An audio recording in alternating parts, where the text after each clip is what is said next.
Hello, this video is a correction of the telly on the micromotor and its kinematic modification. The study support is a micromotor, therefore of thermal time used in model making. You can see against a link to a video of a very similar micromotor with some slight technological differences. This micromotor of this animation is rather used in aero modeling, therefore for planes, but the operating principle is the same.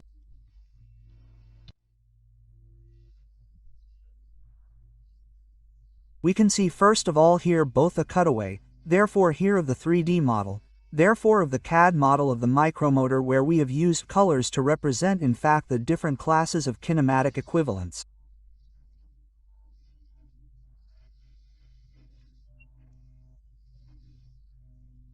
So, we can see here the body of the engine in gray, in Verone, which will therefore be set in motion by the explosion of the mixture gasoline oil plus air, which will therefore push the connecting rod in blue, which will enter into rotation the crankshaft, and it is this movement of the crankshaft which will be transmitted by a mechanical system to the wheels of the car, here.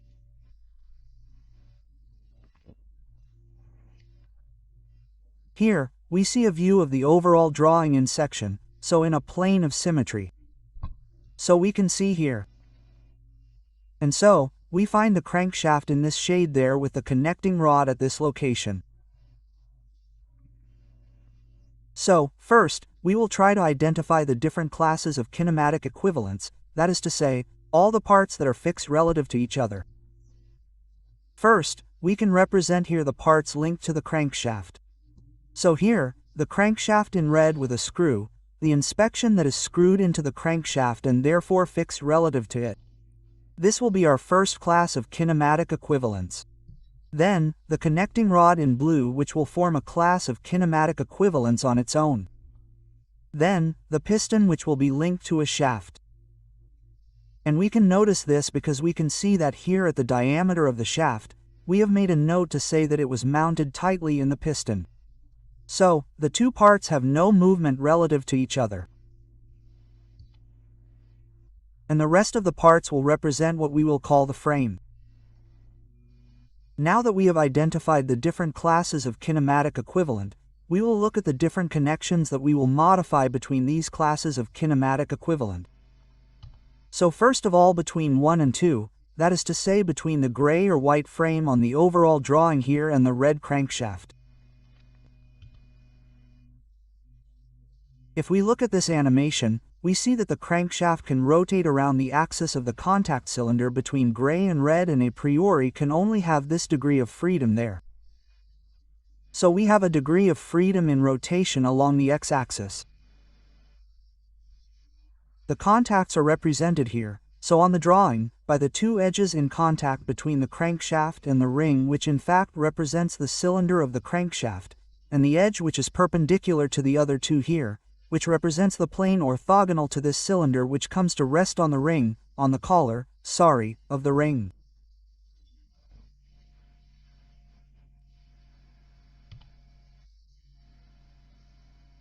We will designate this line as a pivot line, and we will specify that it is a pivot line with an axis at x, that is to say that the degree of freedom in rotation is along x and that it is located by the high point. The associated model that we will therefore find in the course, where we are careful to use two different colors. One color for each class of kinematic equivalent. I have respected the color code that we have used since the beginning.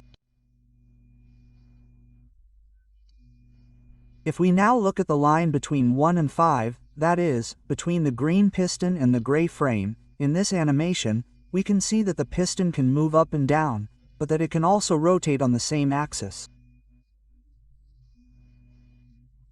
So, this is a movement that will not be visible and useful in the operation of the system, but the simple contact between gray and green could allow it. So we must be careful to look at the lines between the parts and therefore without taking into account the rest of the mechanism. So we have 2 degrees of freedom, one in translation on y, one in rotation on y.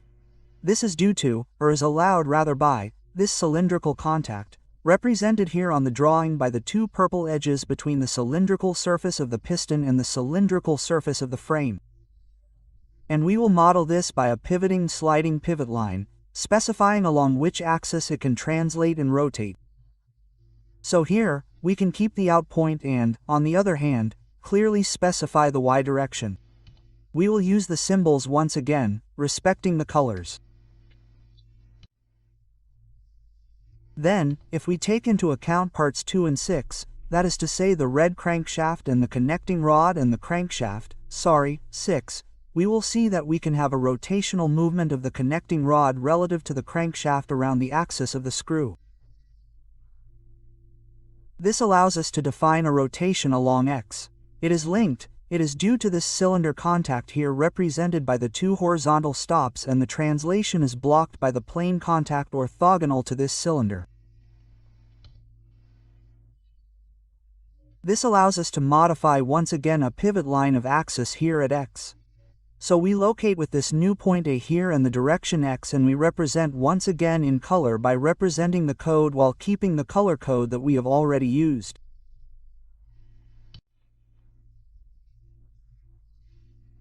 And finally, if we consider the contacts between 5 and 6, we will be able to have a rotational movement around the axis linked to the piston, but also the clearance between the piston and the connecting rod will allow us a translation along this same axis. So, from freedom, which allows us to define our axis pivot here Bx. So we use a new point B that we locate on the axis of the cylinder, or axis 14 linked to the piston.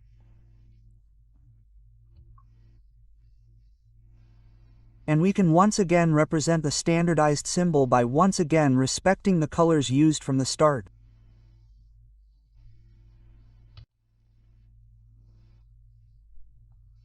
Once we have identified these different standardized connections, we can tackle a structure graph.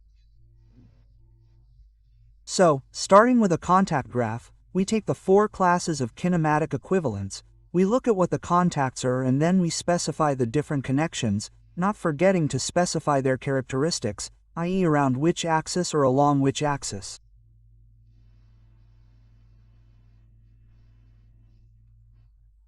Here, I have used the built symbol that we will use in the kinematic diagram to specify from now on that part 1 will be considered. We can now tackle the kinematic diagram. So, first, he asked us to draw it in the XY plane, that is, the plane that corresponds to the couple view of the overall drawing. We start by representing the particular reference point. Then we identify the particular points that we have identified, and then we will draw each of the connections, taking care to respect their positioning in relation to their characteristics.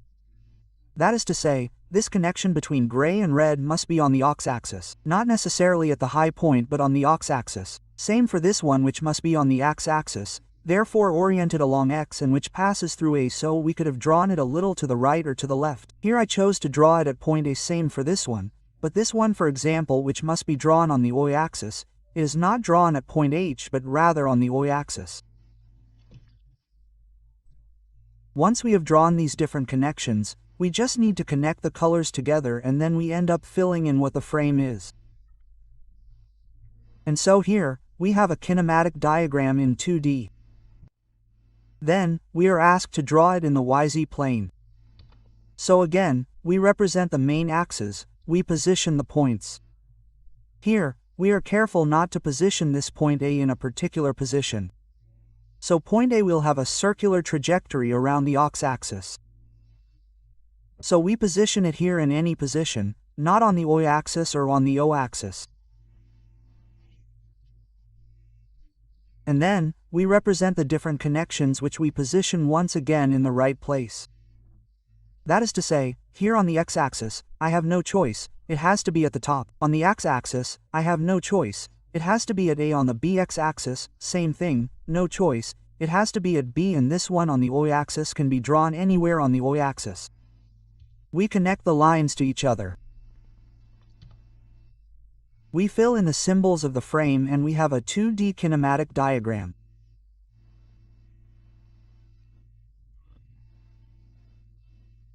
As an aside, we can say that it is this diagram and not the previous one that will interest us the most, since it is on this one that we will be able to see the movements more easily. Both the change in rotation of the crankshaft with point A which will turn, the change in rotation of the by here which will take an angle relative to the y-axis, and the movement of point B which represents the movement of the piston.